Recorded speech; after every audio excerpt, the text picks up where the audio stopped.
غصن من الذكرى يميل أحيا بنا الشوق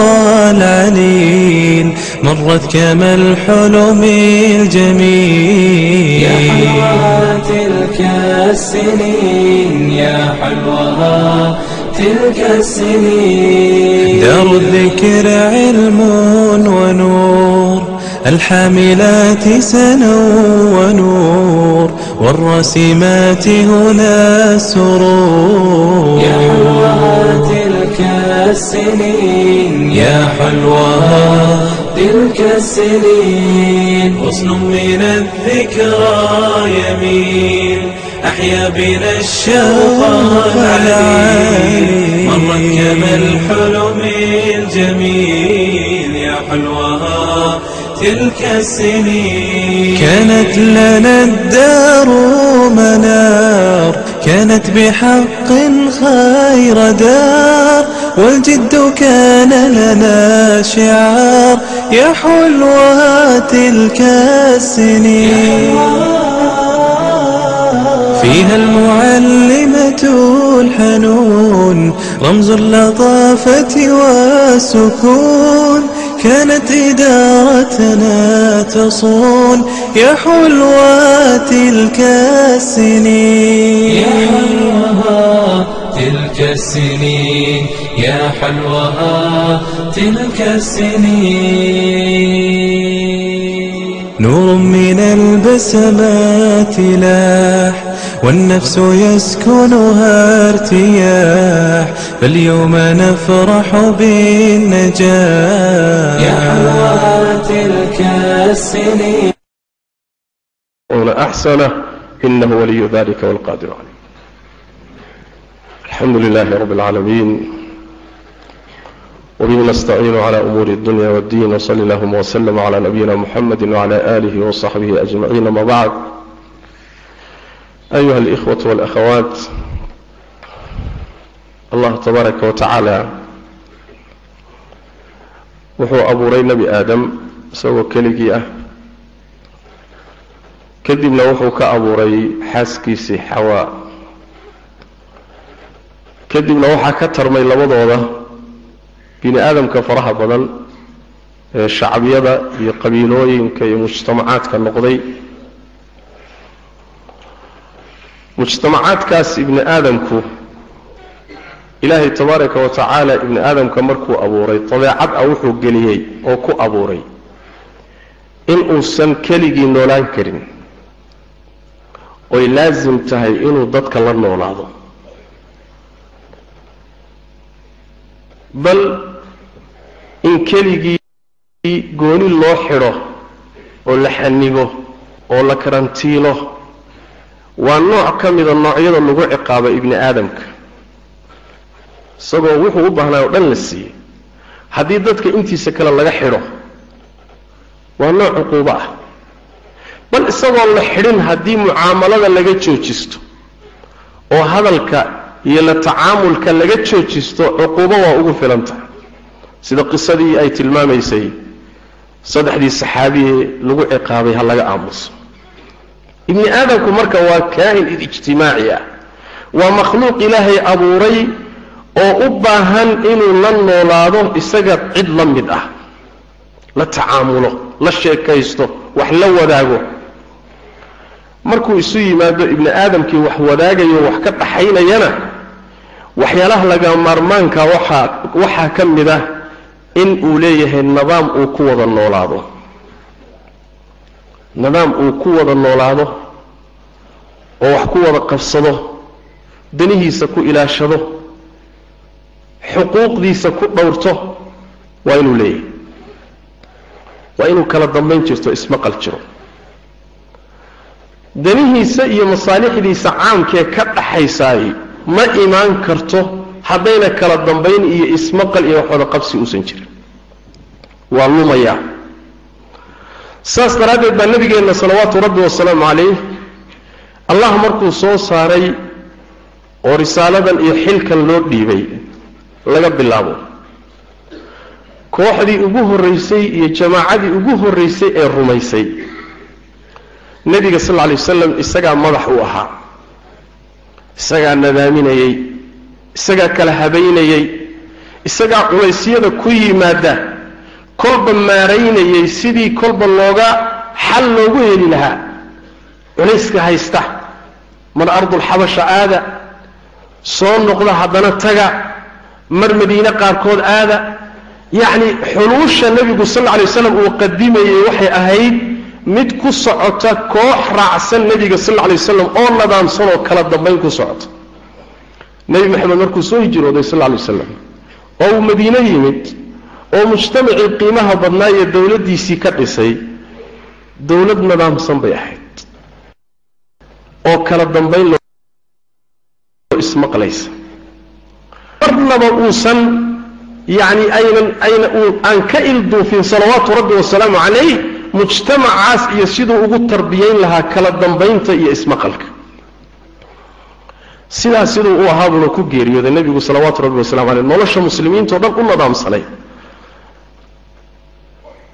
qur-aanka iyo sunnada nebiguna sal alla alay wasalam macnaha isaga aad bay u tilmaamayaan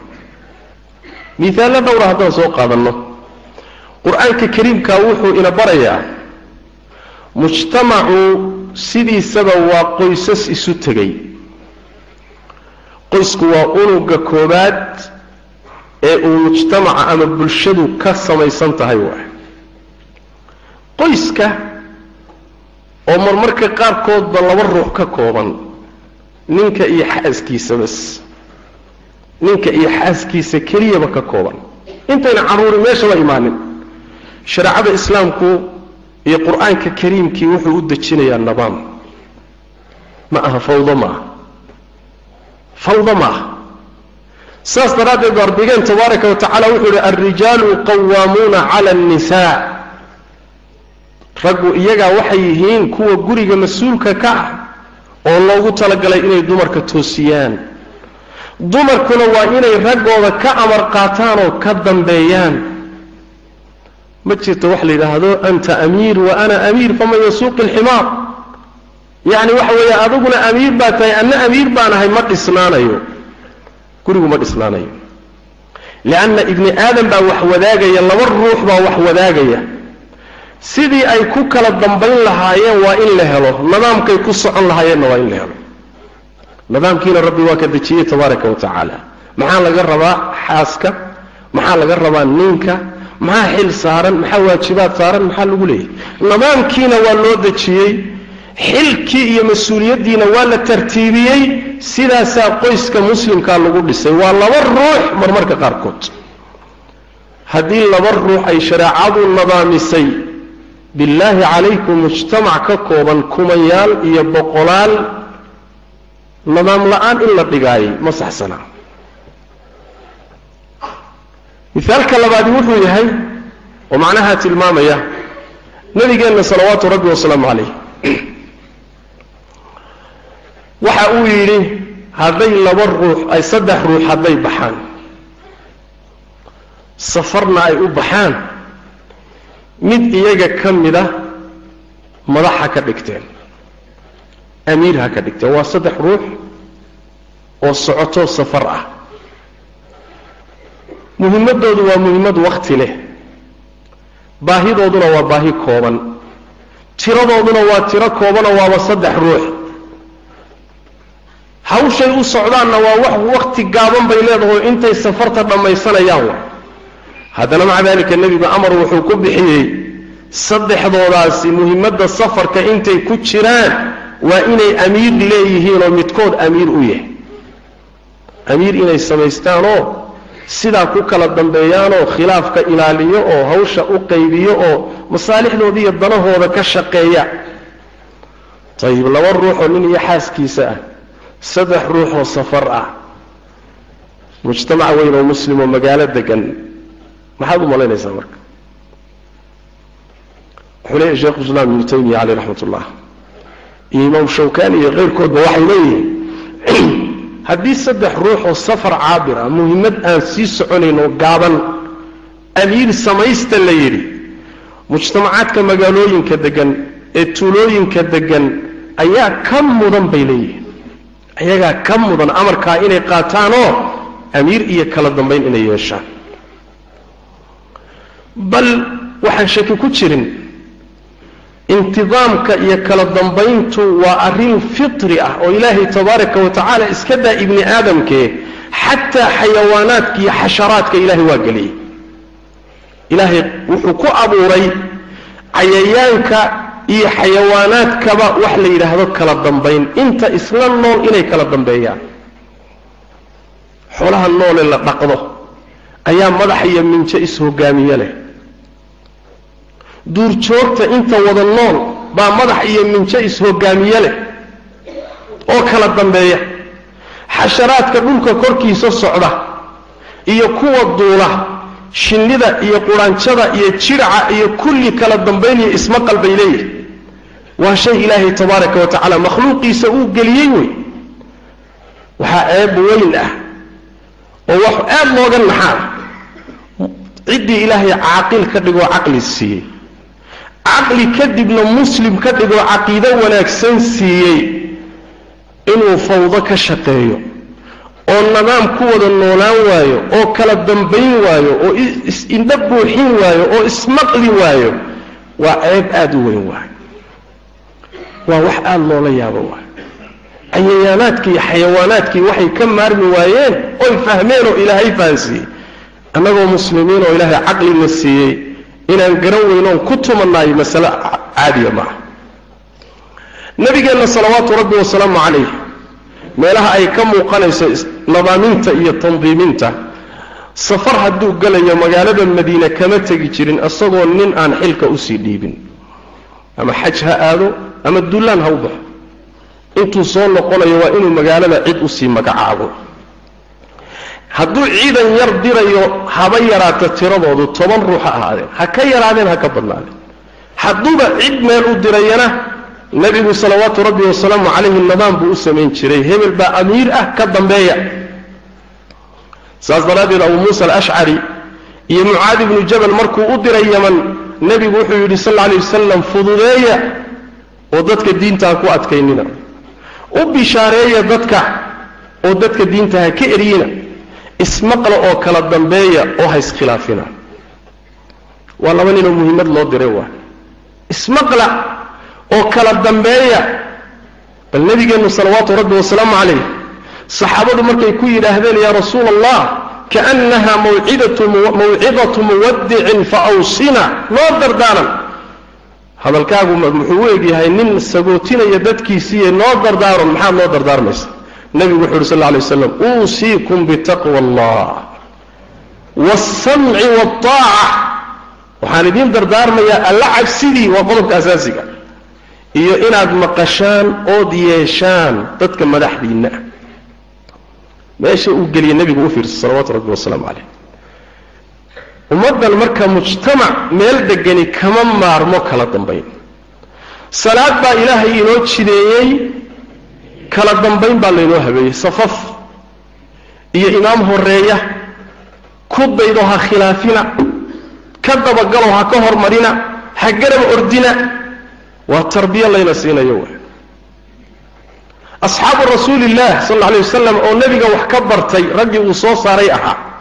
markuu nabigu geeriyooday salawaatu rabbi wasalaamu calayh nabigii oo weli aynan aasin ayay markiiba waxay u dareereen inay isu yimaadaan oo horta doortaan booskii nabigu ka baxay ciddii ummadda u qaban lahay ciddii mas-uul u noqon lahayd muslimiinta oo nidaamka hagi lahaa nabigiina weli lama aasin salawaatu rabbi wasalaamu calayh tanay ka hormariyeen laanna aaska laftiisa wuxuu u baahan yahay yaa looga amar qaadan yaa amar ka bixinayo taladiisa la qaadan waa in madax la helo nabigiina lama aasin weli salawaatu rabbi wasalaamu calayh ahmiyadda nidaamka waxaa baray nabigay ka barteen salawaatu rabbi wasalaamu calayh qur-aanka kariimkaa baray allah tabaaraka wa tacaala mabaadi'da iimaankuu ka mid dhigayaa mu'minka saxda waxa weeye nabiga salawaatu rabbi wasalaamu calayh masaalixda iyo danaha caamka markay jiraan inuusan tegin ilaa uu fasax qaato idan qaato dad idan qaadan oo isku xidhan oo kala dambeeya oo ismaqla oo iskaashada waa dadkii nebi maxamed wax baray qur-aankuna wax baray mujtamacu hadduusan tandiim lahayn oo kala dambayn lahayn oo ismaqal lahayn danihiisaa lumaya amnigiisaa lumaya oo khalkhal galaya dulmi baa dhacaya oo kii xoogga badnaabaa cunaya kii tabarteed yaraa kii mufsidka ahaa ee wax fasaadin lahaay oo dhan baa jaanis helaya danahoodii kale caamka ahaa baa lumaya waa mida maanta ina haysato waa khaasatan culimmada muslimiintu waxay leeyihiin haddii mujtamacu muslim yahay bulsho muslim ah oo gaalo ku hoos nool gaalo ka badan la nool laazim sharcigay ku tahay oo aad u xoog badan inay kala dambayniyo ismaqal yeeshaan maxaa yeele khatar bay saaran yihiin taxadiyaad halisa haysta diintoodii adduunyadoodiiba waxay la nool yihiin gaalay la nool yihiin ka awood badan oo ka xoog badan siday ku jiri karaan marka waa inay kala dambayniyo iskaashi leeyihin ismaqal leeyihin maxaa halkaa ina dhigay oo ishaa inoo yeelay oo xaafadan aan degannahay saa u galay oo bullaacadii qashinka ina dhex jiifiyey oo nabadgelyo la'aanta ina dhigo dukaamadeenii loo boobahyayo laynoo laynayaa ma wax kalaa soo nadaam xumo un maha maynaan ismaqlin ismana maqli karin laanna fawdadaan ku barbaarnay mujtamac fawdo ku koray oo nidaam iyo kala dambayn iyo wada noolaansho iyo isqadarin aan garanaynin inay masaalixdiistu lunto oo iskhilaafo oo burburo oo laga shaqaysto waa arrin xatmi ah xal kalena male inuu mujtamacu fahmo muhiimadda ay leedahay iskaashiga wax wada qabsiga ismaqalka kala dambaynta kala amar qaadashada ciddii wax loo dhiibto in looga dambeeyo laga amar qaato lagu taariyo lagu garab istaago wixii khaladee ka soo fulana la saxo nasiixa lagu saxo loo dulqaato ilaa shareecadu ay tidhaahdo ninka madaxda ah ee mujrimka ah ee khamriye cabka ah ee dulmiga ku kacaya ee zinada samaynaya dadka iska laynaya ninka isaga ah ha ku kicina hala dagaalamina laanna nidaam baad burburinaysaan nidaamka hadduu burburana nin kama burburina idinku idinka burburay haddaad ninkaas siibi kartaan oo nin kale ku bedeli kartaan oo ka fiican isagoo nidaamkii dhisan yahay ahlan wasahlan haddiise siibidiisu ay keenayso nidaamkii inuu burburo sabro oo dulqaat leesh laanna waxaa la ilaalinayaa systemkan dhisan ee lagu wada hoos nool yahay ee masaalixda badan haya ee dal iyo diin iyo dad iyo wax walba u taagan systemkaasaa la ilaalinaya fasaadka kale ku dhex jiraayay ha loo dulqaataa la leeyahay shareecadeennu marka walaalayaal fawdada ma ogola isgarabyaaca ma ogola sidan in loo noolaado ma ogola waxaa loo baahan yahay caqli iyo xikmad intaynu isticmaalno cayayaanka iyo xayawaanaadka kama liidanee in aynu fahanno noloshani inaynan anfacaynin وبالتالي دليهن هي مصالحنا الناس تاج haddii ay madax maqan tahay waxaa jooga dad wax garab culimaa joogta goorta ay madaxdu meesha ka baxdana awoodda iyo xilka sharcadu waxay siinaysaa dadka culimada ilaahay ateeco rasuulkiisa ateeco dadka amarkiina haya ateeca rabbi tabaaraka wa taala yeeyihiin dadka ateecaysaan amarkiina hay waa madaxda iyo culimada markii la sasiir reebana waa culimada waajibkaasi waxay u baahan tahay ummaddu inay isu taagto laakiin ninkii tilaabo qaadaba ama qaadi lahaaba haddii uun jillaafo loo dhigayo oo horeyba aan loo socon karin oo dadkii kii xumaanta waday ay taageerahayaan oo samawadihii yaraaday mujtamacii intiisii xataa wanaag doonka ahayd inay caajistoy quusataa ku dhacaysa waana tan inaa haysato waa inaan masaalixdan iyo danaheenna isu taagno waajib sharciya weeye inaan nidaam iyo kala dambayn yeelayo ismaqalna waa waajib sharciya waana daruura nolosheenna maanta ay u baahan tahay xaalkaan u noolahay iyo meeshaan ku noolay xilligaan noolahay sallu wa sallimu ala khatami al-anbiya'i wal mursalin allahumma salli wa sallim wa barik ala 'abdika wa rasulika muhammad wa ala alihi wa sahbihi ajma'in wa rad allahumma 'an as-sahabati wat tabi'in wa tabi'ihim wa man tabi'ahum bi ihsan ila yawm الدين اللهم انا نسالك الهدى والتقى والعفاف والغنى